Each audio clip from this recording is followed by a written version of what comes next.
Assalamualaikum warahmatullahi wabarakatuh. Ananda Soli Soliha, Mekah Madinah. Jumpa kembali bersama Miss Ella. Hari ini untuk pembahasan latihan ulangan bab 1 mata pelajaran IPA, halaman 18, bagian A sampai bagian C. Baik Ananda Soli Soliha, kalian fokus kepada layar sambil mendengarkan dan memperhatikan yang ada di layar dan juga suara dari Miss Ella. Oke, let's check this out. Nomor 1, bagian bunga berikut yang berperan sebagai alat perkembangbiakan betina adalah putik ya. Putik ini menghasilkan sel telur atau sel kelamin betina. Nomor 1 jawabannya A. Nomor 2, jenis penyerbukan yang bertujuan menggabungkan dua sifat tumbuhan dari dua tumbuhan yang berbeda varietas. Kata kuncinya sudah ada, berbeda varietas. Itu adalah bastar ya. Yang selanjutnya, bunga yang penyerbukannya dibantu oleh manusia memiliki ciri-ciri. Tadi ada yang pesan yang masuk, Miss ini nomor 3 nggak ada jawabannya. Ya, jadi kalau di ujian ya, kita nggak tahu nih angkatan kamu ini nanti akan ada ujian formatnya seperti apa. Jadi sering sekali keluar soal-soal yang tidak seolah-olah tuh tidak ada jawabannya. Nah, kalau dalam kondisi seperti ini, pilihan ganda itu tidak mungkin tidak diisi. Jadi harus tetap diisi karena ada sistem yang mengoreksi. Jadi kamu pilih kemungkinan yang paling sekiranya mendekati.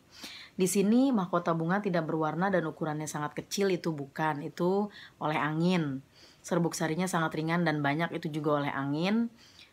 Memiliki warna mahkota yang mencolok dan berbau khas, itu oleh hewan atau serangga. Dalam hal ini sangat mudah mengalami penyerbukan sendiri. Nah ini kayaknya nggak kemana-mana dan juga nggak dibahas di buku paket ya, sehingga kita jawabannya itu yang D. Selanjutnya, kelompok tumbuhan berikut yang berkembang biak dengan cara stek. Stek adalah kemarin sudah dijelaskan tuh menanam bagian tumbuh-tumbuhan langsung. Yang penting intinya ada tunasnya, langsung ditancapkan saja begitu ke atas tanah. Yang penting ada tunasnya. Maka jawabannya adalah soka, singkong, dan mawar. Oke, selanjutnya nomor 5, jenis tumbuhan berikut yang dapat berkembang biak dengan umbi batang. Jadi misalnya tuh kalau ngajarin tang, belakang ini udah ada kata kuncinya, itu langsung aja berarti kentang ya. Selanjutnya hewan yang berkembang biak dengan cara bertelur yaitu ovipar, nama lainnya itu O. Telur itu bulat, maka jawabannya adalah ovipar ya. Jawabannya C. Nomor 7, hewan yang berkembang biak dengan cara ovovivipar adalah kadal ya. Kambing, mamalia, kura-kura bertelur, ini bertelur, melahirkan, bertelur, dan ini bertelur dan melahirkan. Nomor 8, gambar belalang. Perkembangbiakan hewan pada gambar terjadi dengan cara belalang itu bertelur ya. Selanjutnya, halaman selanjutnya, mohon maaf ini ada transkrip nilai Miss Ella tadi itu ya. Oke, kita zoom dulu sebentar ya. Terlalu besar. Nomor 1, bagian-bagian bunga. Ini harus dihafalkan karena ini ternyata di kelas 4 itu pernah dikeluarkan bagian-bagian bunga ya. Di kelas 6 diulas kembali bagian-bagian bunga apabila dia bunga sempurna. Dalam satu bunga terdiri atas beberapa benang sari, ada benang sari dan putik, intinya begitu ya. Jadi bagian-bagian bunga ini yang ditunjuk tanda panah itu adalah kepala putik, ke bawahnya semua bagian dari putik, ini dia ya. Ini adalah putik sebagai alat kelamin betina, berperan sebagai alat kelamin betina yang menghasilkan sel telur ya, sebagai alat perkembangbiakan. Jawabannya, bagian yang ditunjuk dengan anak panah berperan sebagai, kalau ditanyakan peran, sebetulnya ini jawaban yang tepat adalah alat perkembangbiakan, itu dibetulkan. Tapi kalau ada yang jawabannya putik sama dengan alat kelamin betina, itu juga dibenarkan. Alat perkembangbiakan, alat kelamin betina yang menghasilkan sel telur, itu juga dibenarkan. Oke. Checklist. Contoh tanaman yang penyerbukannya dibantu oleh manusia adalah salak dan vanili.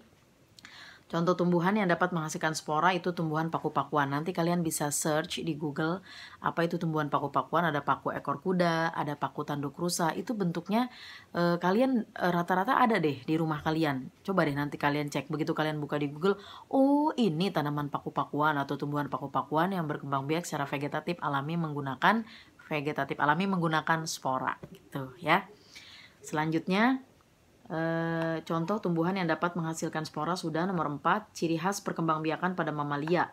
Ciri khas perkembangbiakan pada mamalia itu adalah individu baru atau embrio atau zigot itu berkembang biak di dalam uterus atau rahim induk.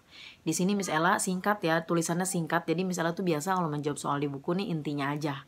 Jadi kalian bisa sambil dengerin dari kata-kata Miss Ella ini. Miss Ella jawab melahirkan dan janin mendapat makanan dari induknya. Ciri khas dari perkembangbiakan pada mamalia adalah janin atau calon individu baru mendapat makanan dari tubuh induknya. Itu yang pertama ya, ciri khasnya. Terus dikeluarkan dari tubuh induknya dengan cara melahirkan ya. Jadi nggak ada dierami ya, nggak ada cangkang. Mamalia itu ya manusia juga termasuk mamalia. Sapi, kambing, kerbau kan nggak ada cangkang sapi, cangkang kambing tuh nggak ada. Jadi dia dapat makanannya langsung dari tubuh induknya. Oke. Selanjutnya, hidra merupakan jenis hewan yang berkembang biak dengan cara bertunas. Bertunas guys. Jadi di sini yang bertunas tuh bukan cuman tumbuhan tapi hewan juga bertunas. Tuliskan 4 bagian-bagian utama bunga. Jelaskan fungsi masing-masing bagian tersebut. Kalau ini gampang banget. 4 bagian-bagian bunga. Yang pertama kamu bisa tulis mahkota. Kamu bisa tulis benang sari. Kamu bisa tulis putik. Kamu bisa tulis kelopak. Kamu bisa tulis tangkai bunga. Kamu bisa tulis bakal biji. Kamu bisa tulis bakal buah. Mahkota ya. Mahkota itu adalah bagian yang berwarna mencolok pada suatu bunga. Berfungsi untuk menarik perhatian serangga. Lalu kemudian benang sari sebagai alat kelamin jantan. Alat perkembangbiakan, alat kelamin jantan, putik sebagai alat perkembangbiakan, sebagai alat kelamin betina yang menghasilkan sel telur. Kalau serbuk sari menghasilkan benang sari menghasilkan serbuk sari atau sel kelamin jantan. Udah 3 tuh ya, mahkota, putik, benang sari. Satu lagi kelopak. Kelopak melindungi bunga pada saat bunga tersebut masih kuncup. Mintanya cuma 4. Di sini banyak ya, kalau kamu mau lihat kemarin yang ditugaskan sama Miss Ella di hari pertama itu kan kalian juga suruh menyebutkan bagian-bagian dari penampang bunga. Hafalkan di situ. Insya Allah kalau keluar di soal nanti kalian udah bisa jawabnya. Oke. Selanjutnya buatlah diagram proses perkembangbiakan secara generatif pada tumbuhan. Ini ada di halaman 4. Kalian bisa membuat itu dengan sama persis perkembangbiakan generatif. Berarti mulai dari serbuk sari jatuh ke atas kepala putik, terjadinya pembuahan ya. Lalu kemudian ada bakal biji, lalu bakal buah, lalu menjadi individu baru. Siklusnya terus berputar itu dan kamu harus hafal itu, kamu harus gambar. Ya, ada di halaman 4. Pak Tony mempunyai 2 pohon mangga yang berbeda varietas. Beda jenis ya varietas tuh. Pohon mangga pertama dapat menghasilkan buah mangga berukuran besar tapi rasanya asam. Sementara itu pohon yang kedua menghasilkan buah mangga berukuran kecil dan rasanya manis. Pak Tony berniat menyilangkan keduanya. Tanaman tersebut apa? Perkembangbiakan buatan yang harus dilakukan Pak Tony. Itu bisa dengan okulasi, betul. Menempel tunas bisa, dan juga bisa mengenten atau menyambung. Itu jawaban yang A. Selanjutnya jawaban yang B, menurutmu apakah manfaat dari proses perkembangbiakan buatan yang dilakukan Pak Tony? Manfaatnya tentu adalah menghasilkan individu baru yang diinginkan. Pak Tony ingin di sini rasanya manis dan juga mangga dapat menghasilkan buah mangga yang berukuran kecil dan rasanya manis. Pak Tony ingin menyilangkan keduanya. Pohonnya besar, yang pertama asam, jadi Pak Tony ini mungkin inginnya pohonnya besar dan juga buahnya manis gitu ya. Oke, itu jawabannya ya. Tujuannya adalah manfaat dari proses perkembangbiakan buatan yang dilakukan oleh Pak Tony adalah menghasilkan individu baru yang diinginkan oleh Pak Tony, yaitu yang berbuah manis dan berpohon mangga besar. Itu dia jawabannya. Oke, selanjutnya nomor 4 kita zoom dulu. Sini kita zoom. Oke, kegedean. Jangan besar-besar guys. Ini jangan besar-besar, soleh-solehah ya. Misalnya setiap hari syuting jadi udah ya, mohon maaf ya. Yang keempat, perhatikan gambar berikut ini. gambar ayam. Bagaimana cara perkembangbiakan hewan pada gambar di atas? Dengan cara bertelur, ovipar. Buatlah diagram daur hidup dari hewan tersebut. Oh, diagram daur hidup dari hewan bertelur. Berarti kamu bikin mulai dari proses bertemunya sel kelamin jantan dan sel kelamin betina. Maksudnya gini, jadi secara ovipar itu secara generatif, kamu tulis generatif, yaitu induk jantan dengan induk betina melakukan perkawinan, lalu kemudian terjadi pembuahan di dalam tubuh induk betina. Kamu boleh pakai tanda panah. Jadi generatif, ayam dengan cara generatif, perkembangbiakan induk jantan bertemu plus induk betina gitu ya, induk jantan plus induk betina. Lalu kemudian terjadi pembuahan atau fertilisasi di dalam tubuh induk betina. Lalu embrio atau janin hidup di dalam telur di dalam tubuh induk betina. Begitu saja sudah betul sih diagram hidup. Lalu setelah bertelur lalu ditetaskan gitu ya, dierami selama kurang lebih 21 hari, lalu barulah dia menjadi anak ayam. Kalau nggak dierami nggak bisa jadi anak ayam ya, solih-solihah. Gitu saja. Miss, kalau saya nggak pakai tanda panah, saya pakai kata-kata, pakai kalimat, pakai paragraf, boleh. Tapi ini permintaannya diagram. Jadi kalau bisa tuh pakai gambar. Kamu gambar anak ayam jantan, anak ayam betina, bertemu, kemudian melakukan pembuahan, lalu kemudian menjadi anak telur hidup di dalam tubuh. Anak ayam hidup di dalam telur, telurnya ini hidup di dalam tubuh induk betina. Ya. Nanti Miss Ella kirimkan fotonya setelah ini insya Allah ya. Terus setelah itu dierami selama 21 hari barulah menetas menjadi individu baru ya. Yang kelima, perhatikan gambar berikut. Ini gambar orangutan. Tuliskan 5 ciri-ciri hewan pada gambar tersebut. 5 ciri-ciri. Yang pertama, dia mamalia,